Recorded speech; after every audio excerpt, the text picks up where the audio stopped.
Hello, I'm Rola. Today I'm going to be presenting the final valuation for Apple company, which is considered the most precise valuation using the Excel model.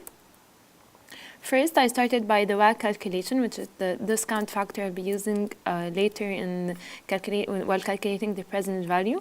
I applied the rule above.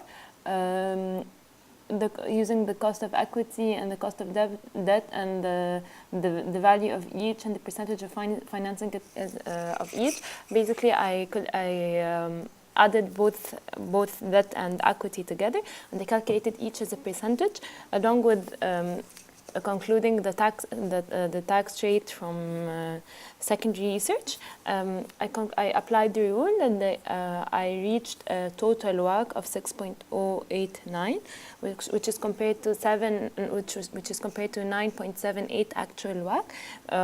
So that's the value I got, and which was a comparable value to the normal value that was issued in 2015, and then I'll be using it further in my calculation.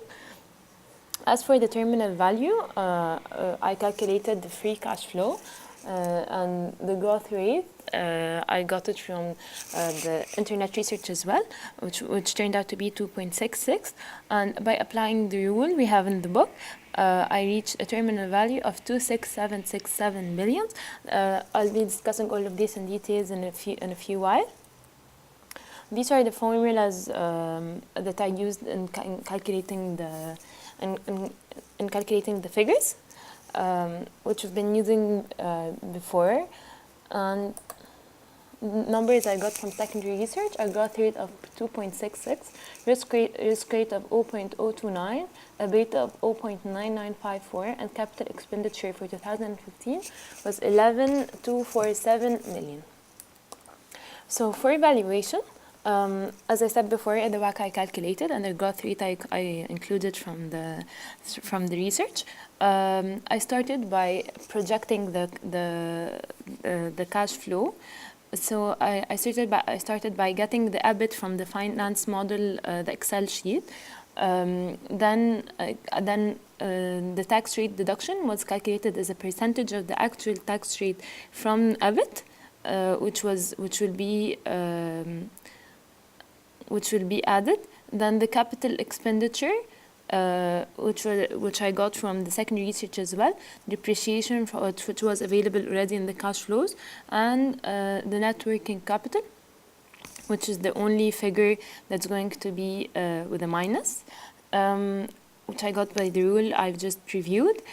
Getting the free cash flow of a total as seen, and then a time value of money. Then the time value of money, as for the terminal value, I applied the residual rule. The terminal value was way more than the free cash flow, which makes sense since the terminal value is the value of the company till it closes or till it reaches the end. So I discounted the free cash flow to get the discount cash flow, and the answers were as follows. So then I added the present value and the terminal value to get the valuation. As for the present value, the summation of all the discount cash flow turned out to be 817.33 billion, which is compared to the current value of Apple, which is 800 billion. Apple is one of the largest companies in the US stock market to reach this value. As for the valuation, it turned out to be a huge number of 6,170 billion, which, as I said before, it makes sense since the terminal value is added, and the terminal value is normally twice the present value, or if not more.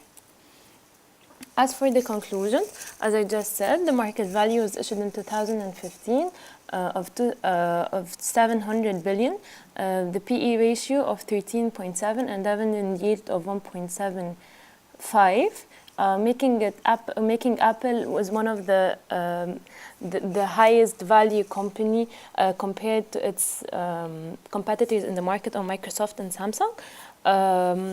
Also, the PE ratio lies in between Microsoft and Samsung. As for the dividend yield, which is 1.75, it's the lowest compared to Microsoft and Samsung. And this is it. Thank you.